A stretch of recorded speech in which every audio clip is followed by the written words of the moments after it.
continuing where I left off.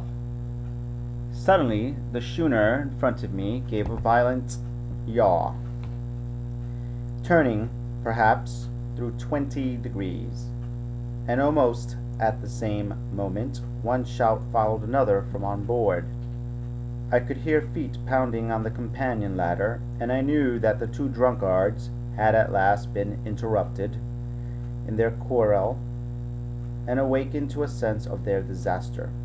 I laid down flat in the bottom of that wretched skiff and devoutly recommended my spirit to its Maker. At the end of the straits, I made sure we must fall into some bar of raging breakers, where all my troubles would be ended speedily, and though I could perhaps bear to die, I could not bear to look upon my fate as it approached.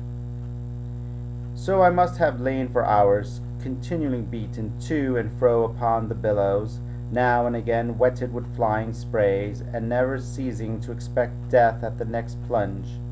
Gradually weariness grew upon me, a numbness, an occasional stupor, fell upon my mind even in the midst of my terrors, until sleep at last supervened, and in my sea-tossed coracle I laid and dreamed of home and the old Admiral Benbow. Chapter 24. The Cruise of the Coracle. It was broad day when I awoke and found myself tossing at the southwest end of Treasure Island. The sun was up, but was still hid from me behind the great bulk of the spyglass, which on this side descended almost to the sea in formidable cliffs. Hull Bowline Head and Mizzenmast Hill were at my elbow, the hill bare and dark, the head bound with cliffs 40 or 50 feet high and fringed with great masses of fallen rock. I was scarce a quarter of a mile to seaward, and it was my first thought to paddle in and land. That notion was soon given over.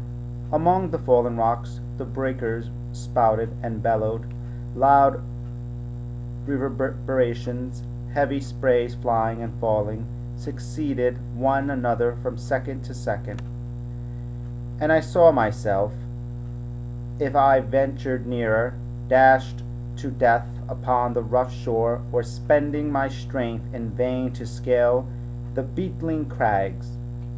Nor was that all, for crawling together on flat tables of rock, or letting themselves drop into the sea with loud reports, I beheld huge slimy monsters, soft snails, as it were, or incredible bigness, 2 or 3 score of them together, making the rocks to echo with their barkings. I have understood since that they were sea lions, and entirely harmless, but the look of them, added to the difficulty of the shore and the high running of the surf, was more than enough to disgust me of that landing place. I felt willing rather to starve at sea than to confront such perils. In the meantime I had a better chance, as I supposed, before me. North of Hull Bowline Head the land runs in a long way, leaving at low tide a low stretch of yellow sand. To the north of that, again, there comes another Cape of the Woods, as it was marked upon the chart, buried in tall green pines, which descended to the margin of the sea. I remember what Silver had said about the current that sets northward along the whole west coast of Treasure Island, and seeing from my position that I was already under its influence, I preferred to leave Hull Bowline Head behind me and reserve my strength for an attempt to land upon the kindlier looking Cape of the Woods. There was a great smooth swell upon the sea, the wind blowing steady and gentle from the south.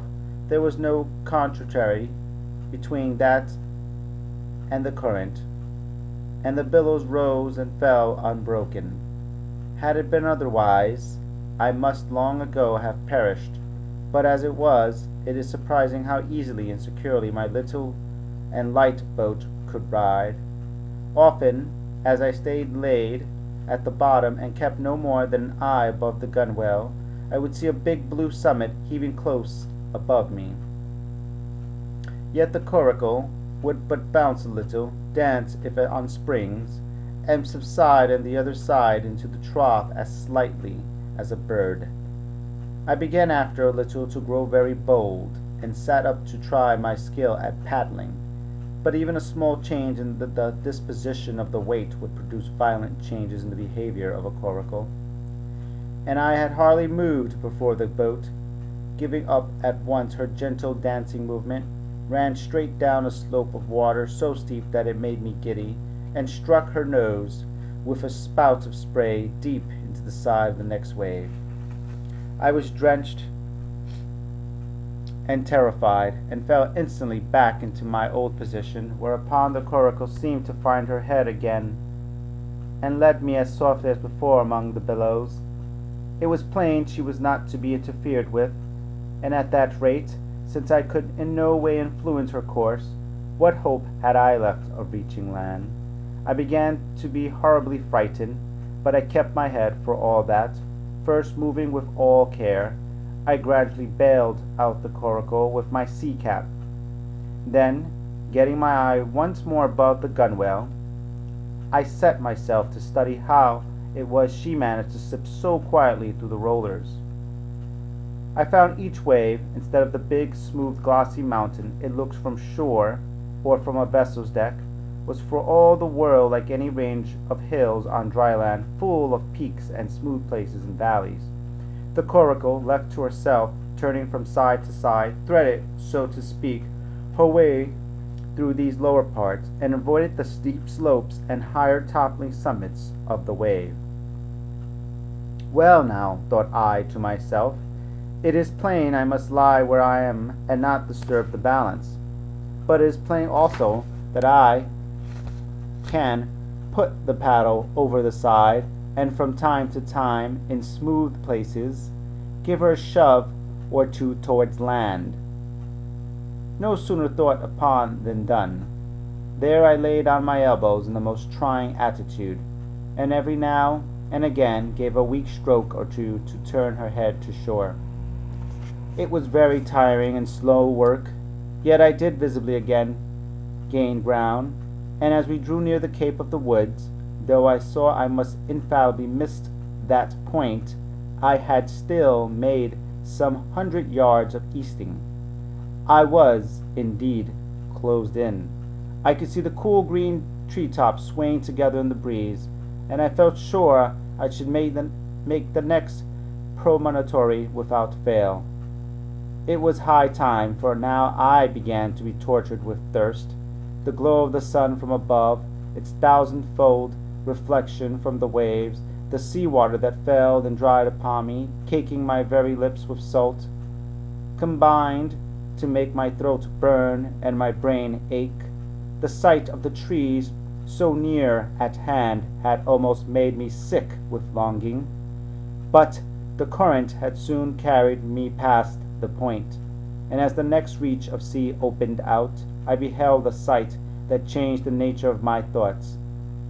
Right in front of me, not half a mile away, I beheld the Hispaniola under sail.